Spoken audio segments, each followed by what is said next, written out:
Welcome to lecture 5.6 on nonlinear control systems. In this lecture, we'll be talking about stability of nonlinear systems, and especially stability with reference to the work done by a Russian scientist whose name was Lyapunov. So let us revisit some of the things that we have studied. So we are going to talk about nonlinear systems of the form x dot is equal to fx. These are called autonomous nonlinear systems, right?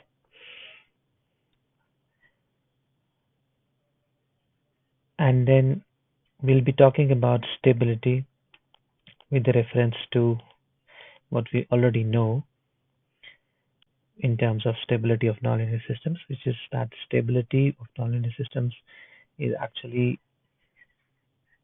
studied with reference to stability of equilibrium points. We already know that equilibrium point of a nonlinear system is defined as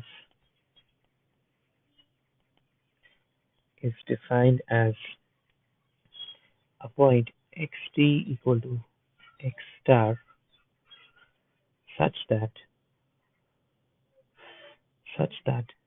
once the system reaches x star, it stays at x star, right?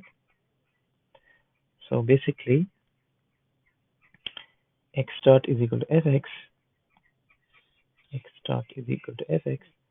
So when this x dot, which is actually a function of time, and this x dot, the value of x dot at x is equal to x star is equal to f x star is equal to 0, then xt is equal to x star is called the equilibrium point. This is because the state velocity becomes 0. Hence, once the system reaches x equal to x star, it stays at x is equal to x star. Okay.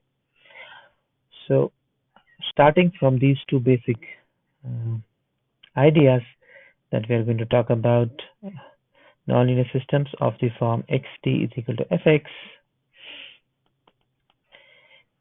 and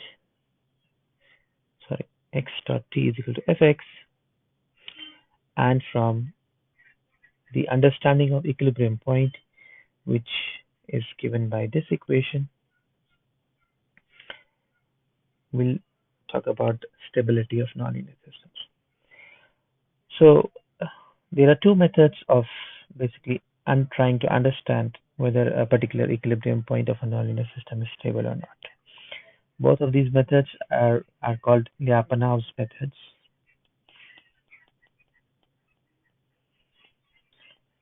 And one is the indirect method.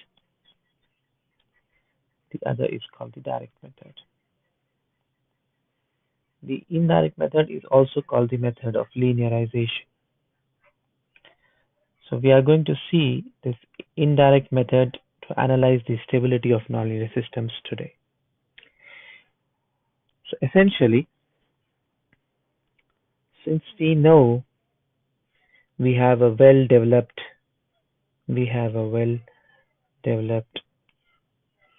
theory and understanding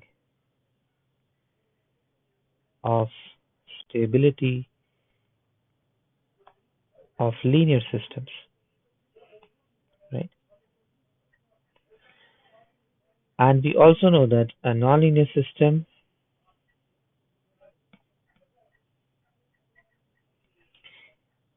can be treated as locally linear in the sense that for small deviations around a particular point, the behavior can be approximated by a linear system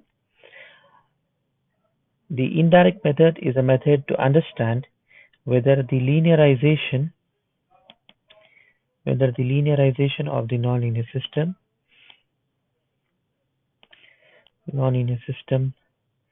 can give us an idea about its stability around the point of linearization, right? And when we say this, that a nonlinear system can be treated as locally linear, it is true if we are able to if the nonlinearity is differentiable, and because we can, by Taylor series approximation, uh, which, if you remember, for a nonlinear function fx around a point x0 can be written as, in terms of Taylor series approximation, as into x minus x0.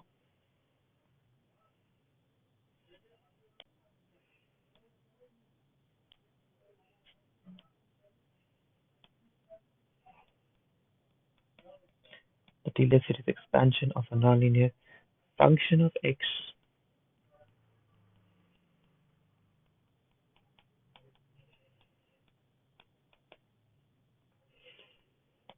can be written like this, and we can truncate the higher order terms if you're trying to linearize, and we can basically take only the linear part. So a nonlinear function can be represented like this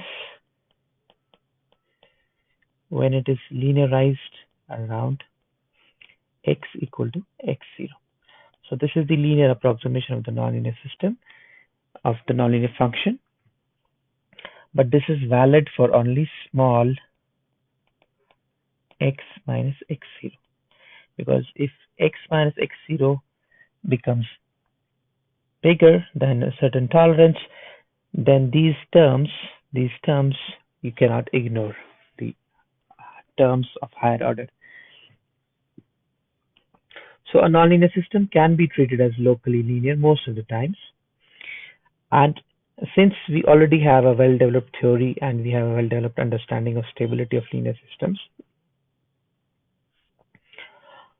the first method of Lyapunov, which is the indirect method, is based on this insight that the linearization of the nonlinear system can give us an idea about its stability around the point of linearization.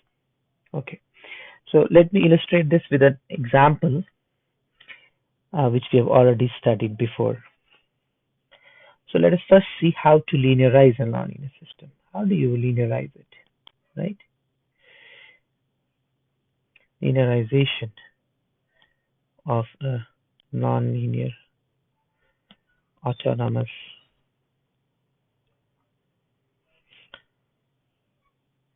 system. So we already know that the general formula can be written like this, where x belongs to an n-dimensional space.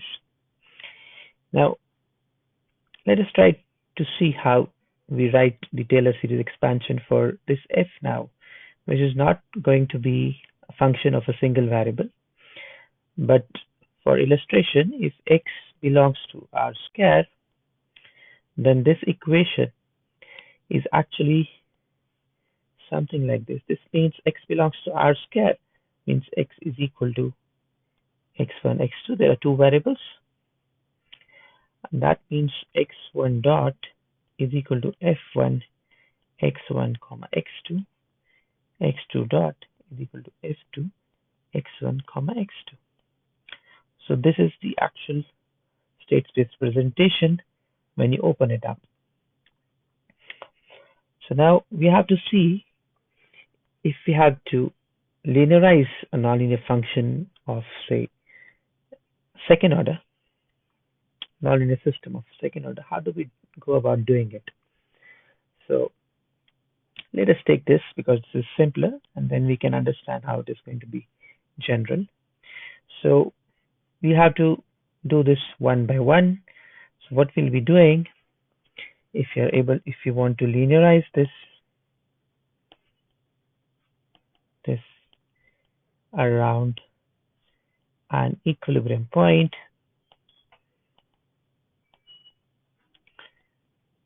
this means that the equilibrium point is the one where x1 is equal to 0, x1 dot is equal to 0, x2 dot is equal to 0, right? So suppose the equilibrium point is x1 star, x2 star. This actually implies that f1 x1 star x2 star is equal to 0 and f2 x1 star x2 star is equal to 0, because when the left hand side is equal to 0, that implies that the right hand side is equal to 0 at the equilibrium points. So if you write the Taylor series expansion for this multivariable system, how would we go about doing it?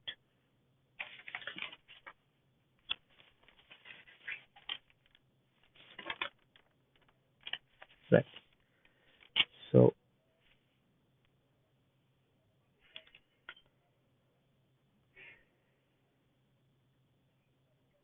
it's going to be, for x is equal to fx, the linearization around a point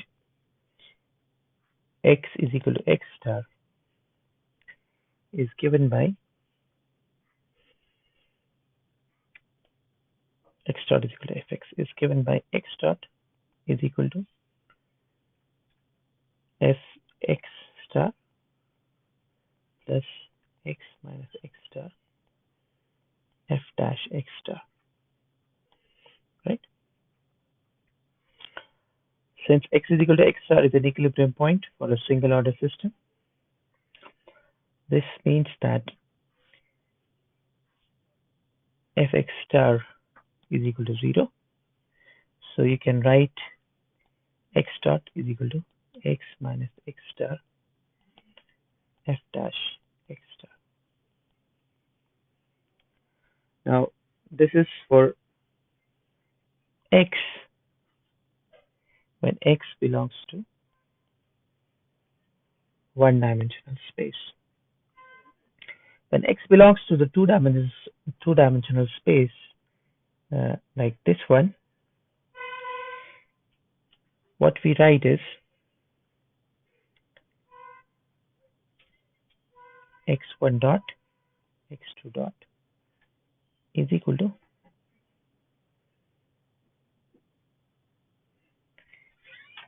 f x1 f1 star x2 star f1 to x1 star x2 star, right? Plus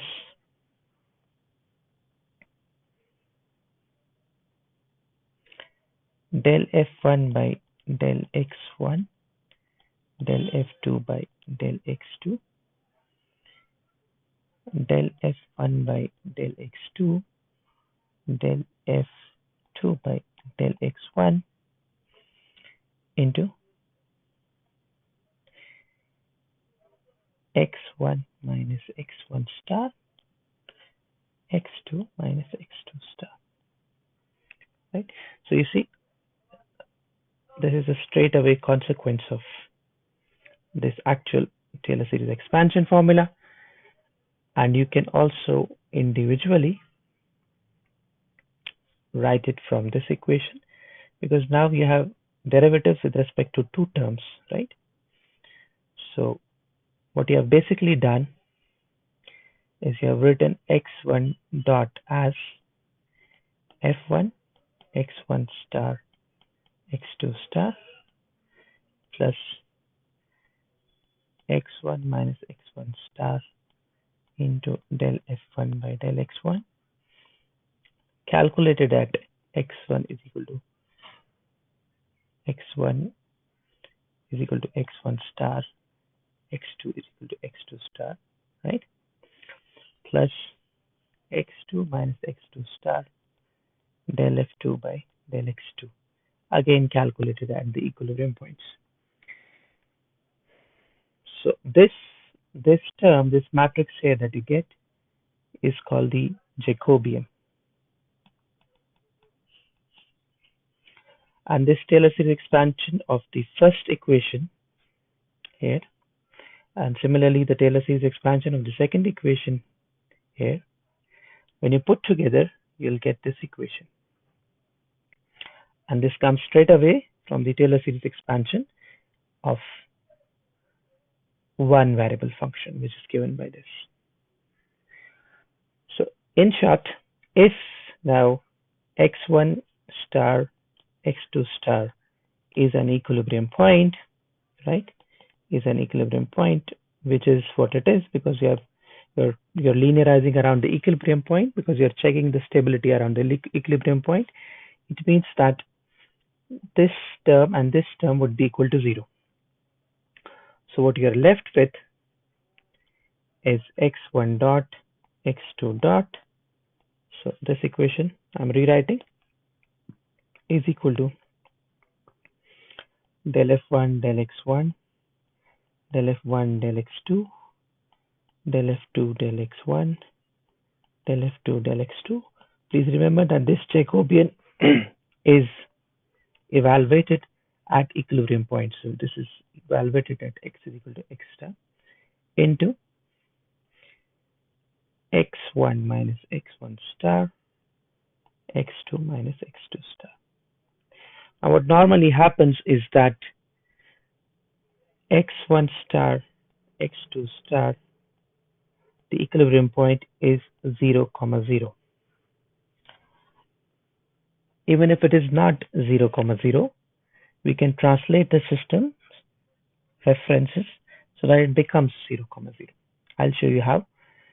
So when the equilibrium point is this, basically what you can write is straight away x1 dot x2 dot is equal to del f1 del x1 del f1 del x2 del f2 del x1 del f2 del x2 x1 x2. So this is x dot of the form x dot is equal to ax. So the linearization of the nonlinear system, x dot is equal to fx, where x belongs to this two-dimensional space, is given by the linear system x dot is equal to ax. The linearization is around the point x is equal to x star, which is the equilibrium point, which is equal to 0, and the linearized function, the linearized system is x dot is equal to ax, where a is the Jacobian, which is given by this matrix here, evaluated at x is equal to x star. So the first method of Lyapunov, which is the direct method, basically tries to understand the stability of the nonlinear system by analyzing the linear system, which is the linearized system, which is the good linear approximation around the equilibrium point. So now let us illustrate this with the help of an example. So we saw a nonlinear pendulum on the last turn. The equations were x1 dot is equal to x2. If you remember, when we were doing the phase plane analysis, x2 dot is equal to minus 0.5 x2 minus sine x1.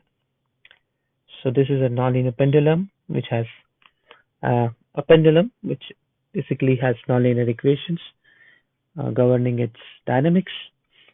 This is a pendulum with friction, right? So let us first try to see what are the equilibrium points for this. So the equilibrium points, so this is a nonlinear system example.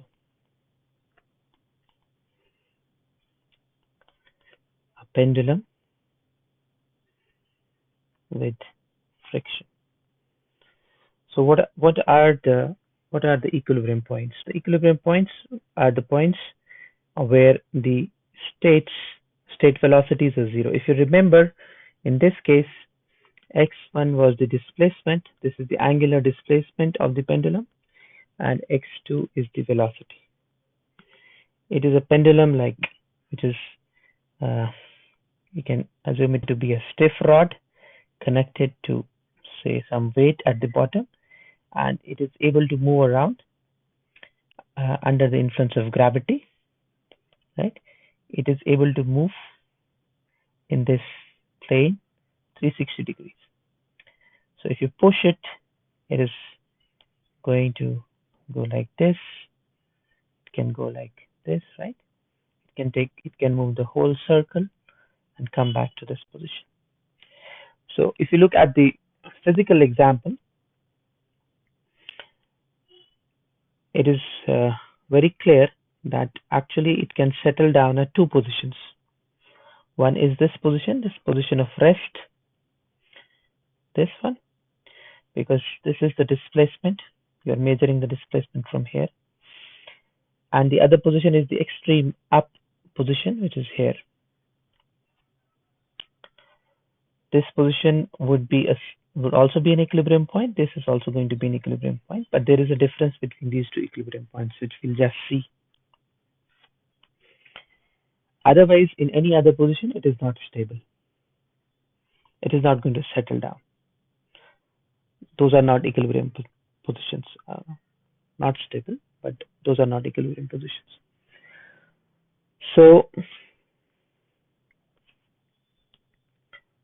let us see whether we are able to find these positions from the equations. So when you put x1 dot equal to 0, this gives you x2 is equal to 0. x2 dot equal to 0, this gives you minus 0.5 x2 minus sine x1 equal to 0. Since your x2 is already 0, this implies that sine x1 equal to 0, which implies that x1 is equal to 0, comma pi, comma 2 pi, so on. So you have multiple equilibrium points. The first equilibrium point would be 0, comma 0. The other would be pi, comma 0. And then maybe 3 pi, 2 pi, 3 pi, so on and so forth. But those are just repetitions. So basically you have two equilibrium points, 0, comma 0 and pi, comma 0. 0 position, 0 velocity. Pi position, 0 velocity. So this is the 0 position, 0 velocity. You're starting to measure your angle from here. So this is 0 position, 0 velocity here, and angular displacement of pi here. So pi position and 0 velocity. So there are two equilibrium points. Now let us see from the physics, this equilibrium point is stable and this equilibrium point is non-stable, as we've already seen in the first lecture, because if you disturb the pendulum around this equilibrium point, it is going to come back to this equilibrium point. So that is the notion of stability. And if you disturb the pendulum around this equilibrium point, even if the displacement would be very small, it's not going to come back to this position, right?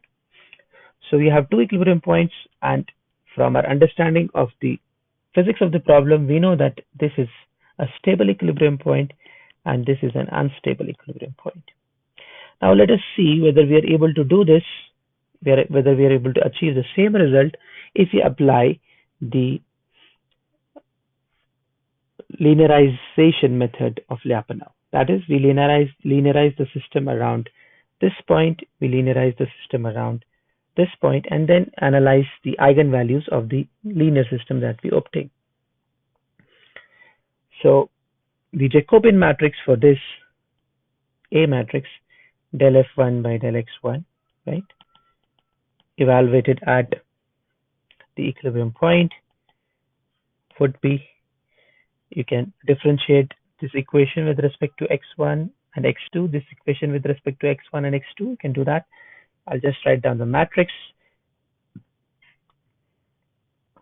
So this would be 0 del f, this is f1, So del f1 by del x1 would be del x2 by del x1. There is no, okay, let me do it. So x1 dot is equal to x2,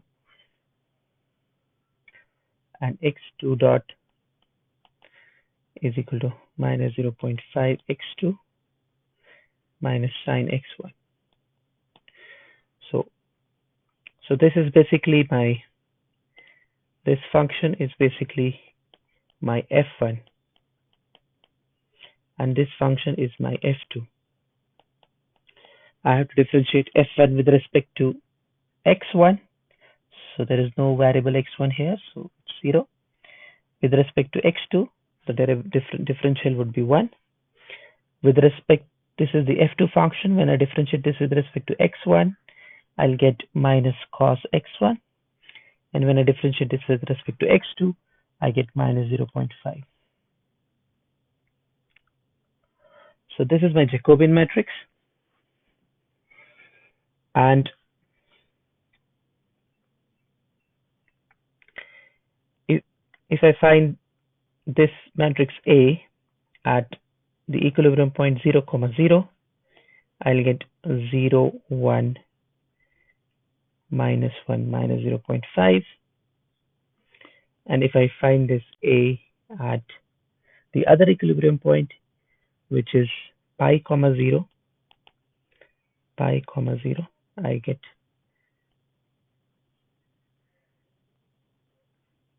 0, 1, 1, minus 0.5. So my linear system representation is x dot is equal to ax, but for the equilibrium point 0, 0, the A matrix is here, and for the pi, 0 equilibrium position, the A matrix is this one. Now I would know that my nonlinear system is stable or unstable around this equilibrium point or this equilibrium point if I look at the eigenvalues of the A matrix, because that's what you do when you do it for linear systems. You look at the eigenvalues of the A matrix. So if you look at the eigenvalues of this matrix here by just trying to find lambda I minus A, the determinant, you'll see that the eigenvalues are given by, for the first case, are given by minus 1 plus minus j root 15 divided by 2, a complex conjugate pair. And for the second case, the eigenvalues are given by minus 1 plus minus root 17 by 2. So in the first case, the eigenvalues are like this on the S-plane. In the second case, the eigenvalues are like this. There is a negative real, an eigenvalue which is negative, and another eigenvalue which is positive. So you can easily see that the eigenvalues of the A matrix here are such that the system is positive, is stable, and the eigenvalues of the second matrix for the second equilibrium point are such that the system is unstable. So basically, you have understood that if you linearize the system around equilibrium points, the eigenvalues of the linear system would give you an idea about the local behavior of the nonlinear system. So this is the Lyapunov's method of stability. There are three major conclusions that you can draw. So just let me write down and then we'll wind this lecture up. If a nonlinear system has been linearized, around an equilibrium point around x is equal to x star, where x is equal to x star is an equilibrium point, then if the linearized system is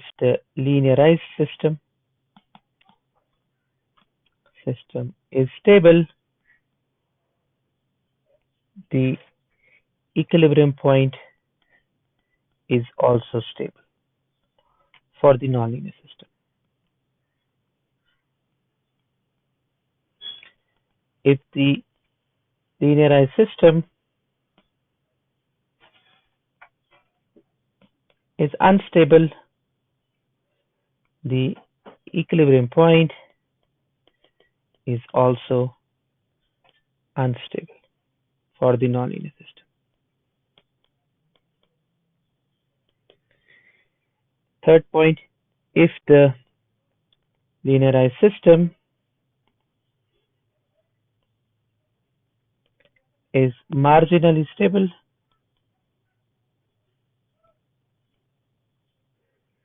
then one cannot conclude anything about the nonlinear system,